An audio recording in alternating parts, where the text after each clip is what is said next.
Hello everyone, good morning. কেমন আছো তোমরা সবাই? আশা করি তোমরা সবাই খুব ভালো আজকে আছো। শুরু করলাম একদম গরম গরম চাউমিন দিয়ে ভিডিওটা শুরু করছি। এখন সকাল 8টা মতন বাজে। ঘুম থেকে উঠেই ফ্রেশ হয়ে ওকে একটু চাউমিন বানিয়ে দিলাম, কোথায় কাজে যাবে তাই। তো সেই জন্য এখনও বাসি জামাটাও পাল্টায়নি, তার আগে ওকে একটু চাউমিনটা বানিয়ে দিলাম। এখন সব কাজগুলো শুরু করব, মানে সকালে ব্রেকফাস্ট আজকে এটাই।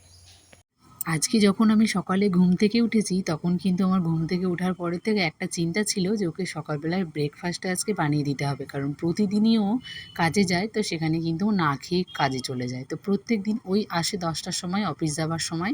তো ধরো সকাল থেকে প্রায় ও যখন 8টার সময় বেরোয়, 8টা থেকে 10টা পর্যন্ত প্রায় 2 ঘন্টা মতো ও না খেয়েই থাকে, কিচ্ছু খায় না। তো এবার থেকে ভেবেছি প্রতিদিন ও যখন সকালবেলা বেরোবে, ওকে ভেবেছি সকালবেলা একটু কিছু ব্রেকফাস্ট হালকা পাতলা করে দেবো। ও নিজের মতো কাজে চলে গেছে। তারপর আমি বাসি জামাটা চেঞ্জ করে নিয়েছি। আর এখানে দেখি মাম্মামও ঘুম থেকে উঠে গেছে। তাই মাম্মামকে যদি স্কুলে পাঠাতে হয়, তো প্রত্যেকদিন মাম্মামকে এখন 8টা বাজলে না ঘুম থেকে তুলে দিই। কারণ ওর একটা অভ্যাসের মধ্যে ওকে নিয়ে আসতে চাইছি। কারণ ওর স্কুল, মানে ওই যে অঙ্গনারী স্কুলটা শুরু হয়ে গেছে। আর ভাবছি যে এই বছর ওকে স্কুলে ভর্তি করে দেবো।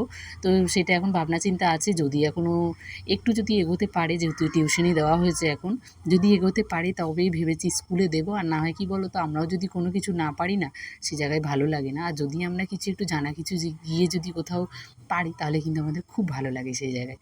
তো মাম্মামকে আমিও ভেবেছি একটু কিছু টিউশনি দিয়ে শিখিয়ে তারপরে ওকে একটু স্কুলে পাঠাবো। তাহলে ওরও ভালো লাগবে, ওর মন মেজাজটাও খুব ভালো লাগবে, আর পড়াশোনার প্রতিও নেশাটাও আসবে। এখন যদিও বাড়ি থেকে কিছু শিখে যেতে পারে, তাহলে কিন্তু যখন স্কুলে গিয়ে ওকে কিছু জিজ্ঞেস করবে ওর স্যার ম্যাম কিংবা কোনো ম্যাম, তখন যদি ও সেই প্রশ্নের উত্তরটা দিতে পারে না, তাহলে মামামের ভীষণ ভালো লাগবে যে না, আমি এই জিনিসটা পারছি, তাহলে ওই স্যারের ক্লাসটা আমার করতে গেলে আরও বেশি ভালো লাগবে। প্রতিদিন কিন্তু আমি টাইম মতো ওকে স্কুলে পাঠিয়ে দিই, যেহেতু শেখার চেষ্টাটা আছে, আমি মাম্মামকে শেখাতে চাই। তো এখন মাম্মাম যদি শিখতে চায় তাহলেই তো হলো। তো সকালবেলা যেহেতু চাউমিন করেছিলাম, মাম্মামকে কিন্তু এই দিয়ে আজকে সকালের ব্রেকফাস্টটা করিয়ে তারপর ওকে স্কুলে দিয়ে আসবো। তো খাইয়ে তারপর ওকে স্কুলে দিয়ে এসেছি। মাঝখানে অনেকটা সময় চলে গেছে, আমিও একটু খাওয়া দাওয়া করেছি।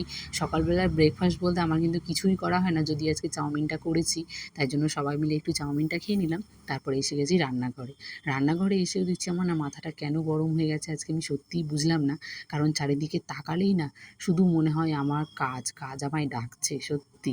মানে এইদিকে তাকালে মনে হয় এদিকে ঝুল আছে, এদিকে তাকালে মনে হয় এদিকে ঝুল আছে। তো ভাবলাম যে রান্নাবান্নার কাজগুলো শেষ করে আজকে ঝুলটা পুরো ঝেড়ে ফেলবো। বিশ্বাস করো, এই কাজ করার পরে না একেবারে ফুল এনার্জি নিয়ে কাজ শুরু করে দিয়েছিলাম। কারণ সেগুলো আর ভিডিও করিনি, কারণ পরিষ্কার করতে গেলে না অনেকটা সময় লেগে যায়। তার সাথে ভিডিও করার মতো তখন আর ইচ্ছে থাকে না। মনে হয় একেবারে ডিপ ক্লিনটা করতে গেলে ক্যামেরা নিয়ে সেভাবে কাজ করা হয় না। তো যতটা দেখায় ততটা তোমাদেরকে ওপরেই তোমরা দেখতে পাও।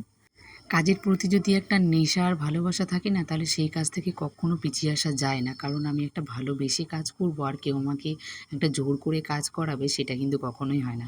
আমি যদি ভালোবেসে কাজ করি, তাহলে সেই জায়গায় যদি আমার 5 মিনিটের জায়গায় যদি আমার 15 মিনিট লেগে যায়, তাতে কিছু যায় আসে না। আর কেউ যদি আমাকে জোর করে করায়, মনে হয় 5 মিনিটের কাজটা আমি যদি 1 মিনিটে শেষ করে যদি চলে যেতে পারতাম, তাহলে হয়তো বেঁচে যেতাম।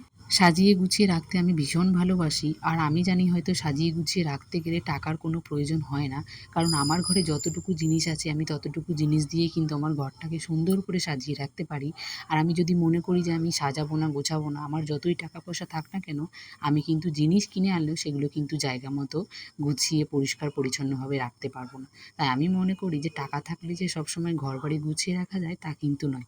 টাকা না থাকলেও ঘরের জিনিস দিয়ে, অনেক কিছু জিনিস দিয়ে গুছিয়ে রাখা যায়। সকালে যে সবথেকে বড় কাজ হচ্ছে রান্না করা। তো রান্না করাটা যদি কমপ্লিট হয়ে যায়, তাহলে কিন্তু সকালের কাজ অনেকটা এগিয়ে যায়। আর প্রতিদিনই ভাবি যে একটু সকাল সকাল উঠে সকালের কাজগুলো কমপ্লিট করে নেবো। কিন্তু ঘুমিয়ে ঘুমিয়ে আবার ভাবতে থাকি যে কোনো তো কাজ নেই, রান্নাবান্না করা, খাওয়া দাওয়া, বাসন মাজা আর একটু ঘর পরিষ্কার করা, এইটুকু তো সারাদিন করাই যায়। টুকটুক করে সারাদিন করতে থাকি। তো এইটা ভেবে না সকালবেলা ঘুম থেকে উঠি না। রান্নার পরে রান্নাঘরটা পরিষ্কার করতে গিয়ে দেখি অনেক দিন আগে যে ছোলা এনেছিল, ছোলাগুলো প্রতিদিনই সকালবেলা খাওয়া হয়, কিন্তু না কবে যে পোকা হয়ে গেছে সেটা কিন্তু বুঝতেই পারিনি। মানে মাঝে মাঝে যখন বন্ধ হয়ে যায়, তখন কিন্তু একটা অভ্যাস ধরো বন্ধ হয়ে যায় যে এই যে ছোলা ভেজানো একটা, তো এটা মাঝে মাঝে আমার আবার বন্ধ হয়ে যায়, তখন কিন্তু আমি দেখিনি যে ছোলাগুলো পোকা লেগে গেছে। তাই ছোলাগুলো আজকে সব ভিজিয়ে রেখে দিলাম, কালকে একটু ছোলা আলুর একটু তরকারি করে নেব, তাহলেই হয়ে যাবে। তাহলে ছোলাটা সম্পূর্ণ উঠে যাবে। আর যদি ভিজিয়ে ভিজিয়ে খেতে যাই, তাহলে তো এখনও অনেকটা দিন সময় লেগে যাবে, তাই কিন্তু রেখে দিলাম। এর মধ্যে জানো তো মাম্মামকে আবার খাইয়ে টিউশনেও দিয়ে এসেছি, তারপরে আবার ভাবলাম যে বাসনগুলো মেজে নিই, এঁঠো বাসন পড়ে থাকলে আবার ভালো লাগে না। আর আমার তো মাথার মধ্যে ঘুরতে থাকে যে কতক্ষণ কাজটা আমি করে শেষ করব। আমার মনে হয় কাজ করার পরে বসে থাকি, সেটা আমি 2 ঘন্টার জায়গায় আমি 4 ঘন্টাও বসে থাকতে পারবো, শুয়ে থাকতে পারবো, সেটা কোনো ব্যাপার না। কিন্তু কাজ যদি পড়ে থাকে যায় তাহলে কিন্তু আমার চোখে ঘুমও আসবে না, মনে আমি শান্তিও পাবো না। তাই কিন্তু সবসময় আমি কাজ কমপ্লিট করি তারপরে কিন্তু বসে থাকি।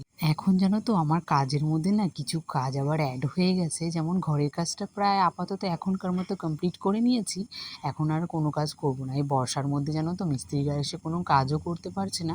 আর এই আমার কাজ করতে করতে প্রায় বলতে পারো 3 মাস মতো কেটে গেছে।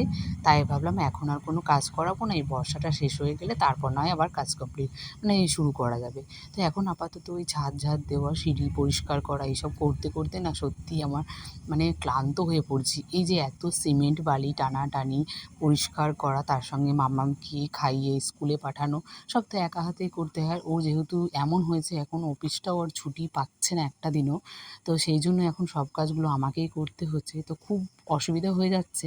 তো কী করব বলো, পরিষ্কার তো আমাকে করতেই হবে।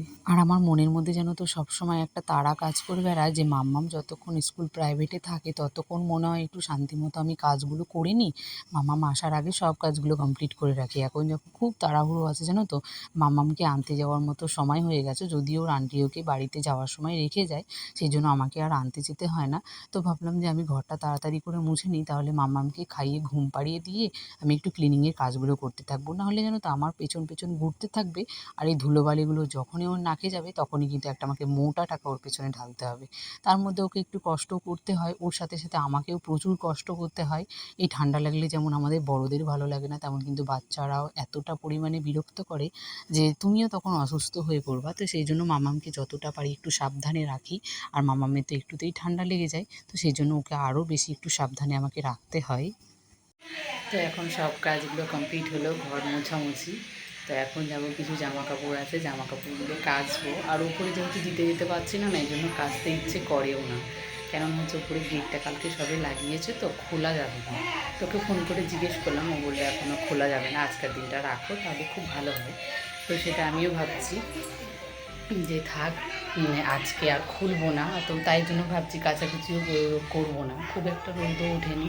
আবার ভাবছি যে করবো, আবার ভাবছি করবো না, তো দোনো মনের মধ্যে পড়ে গেছি। তো যাই, তো দেখি কী করি।